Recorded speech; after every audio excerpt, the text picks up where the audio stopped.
BFM Business, BFM Patrimoine, la polémique.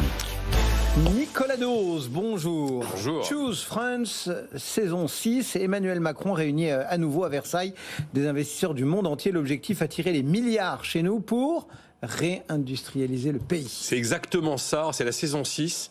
On attend 13 milliards d'investissements, c'est-à-dire 2 de plus que la saison 5.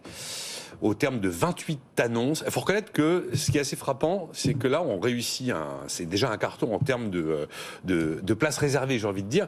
Avant, on profitait de l'aspirateur Davos pour choper les gens qui venaient en Europe, notamment les Américains, en leur disant faites une petite pause à Versailles. Là, c'est carrément en dehors de l'agenda Davos. Là, ils viennent pour nous. Voilà, c'est ça.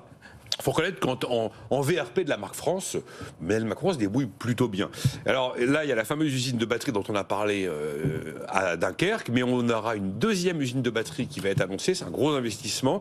Il y a aussi une usine de panneaux solaires à Sarreguemines qui va être annoncée aujourd'hui. On peut encore citer un projet porté par un Italo-britannique qui concerne la fabrication de SMR, les petits réacteurs nucléaires.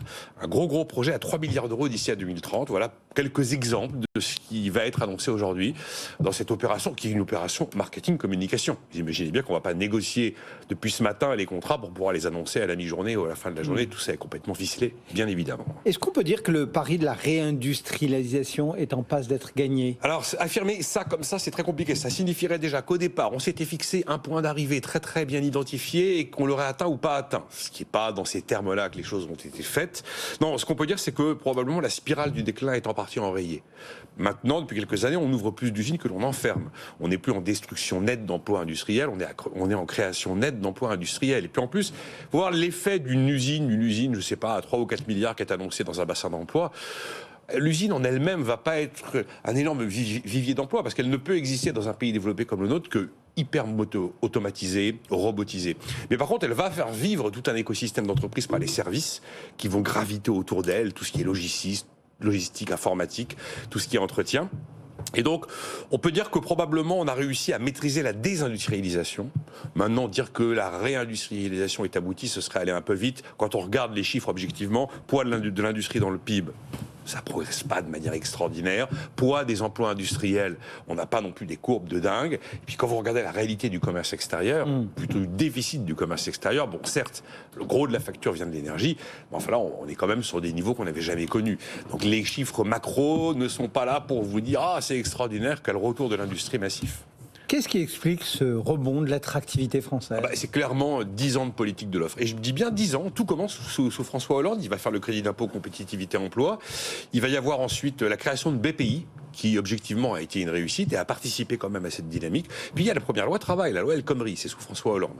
Alors certains diront, mais Emmanuel Macron était déjà à la manœuvre à Bercy, puis avant comme secrétaire général de l'Élysée. Après, il y a le Emmanuel Macron président qui va baisser la fiscalité sur le capital pour la rapprocher des niveaux à peu près des pays correspondants.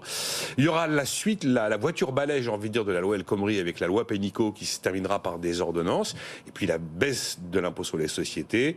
Également la baisse des impôts de production, que des éléments qui sont là pour attirer les investisseurs et promouvoir. C'est de la politique de l'offre, donc c'est de la politique pro-business. Quand vous faites ça, il est logique que vous finissiez par avoir des résultats positifs. Quelles sont aujourd'hui, si on veut résumer en quelques mots, les forces, les faiblesses de notre économie qui contribuent à attirer, à motiver un industriel étranger ? Alors ce qui m'a frappé sur cette question, c'est quand on prend les top 3, top 4, top 5 de ce type de atout-faiblesse, on voit apparaître des éléments qu'on voyait jamais à ce niveau-là. Le premier atout de la France aujourd'hui, c'est l'énergie décarbonée. C'est absolument pas ce qu'on voyait. Nucléaire, quoi. Ah voilà. Avant, on parlait des infrastructures, on parlait de la qualité de la manœuvre ingénieure notamment, qui sont toujours des éléments d'atout de la France. Mais vraiment, l'énergie décarbonée et le crédit d'impôt recherche, qui est toujours dans le top 3 de ce qui est régulièrement cité. On peut aussi ajouter l'emplacement géographique de la France, qui est juste le meilleur emplacement en Europe. Voilà. On est le hub de l'Europe, on a une surface maritime astronomique. Bon. Après, sur les faiblesses, là aussi, on voit apparaître en tête des faiblesses des choses qu'on voyait généralement un peu derrière. Souvent, on disait coût du travail, marché du travail, travail, rigidité du marché du travail. Non, maintenant c'est est-ce que vous avez du foncier disponible ? Parce que je veux bien implanter un site, mais il va falloir un sol pour ça. Ouais, et puis sans avoir une ZAD, si possible. Voilà. Et est-ce que vous avez la possibilité de monter le truc, non pas en 18 mois ou 24 mois, mais un peu plus rapidement ? Donc complexité administrative, accès au foncier, sont les deux faiblesses qui sont mises en avant. Et il y en a deux nouvelles qui résonnent parfaitement avec l'argumentaire de Fitch qui a accompagné la dégradation de la note de la dette souveraine française. Climat social dégradé en ce moment. Vraiment. Alors on verra si Elisabeth Borne fait des miracles cette semaine, elle reçoit les syndicats de salariés.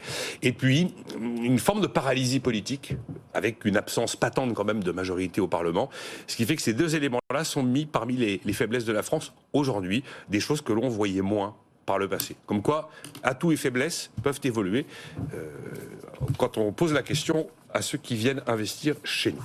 Nicolas Dose, merci Nicolas.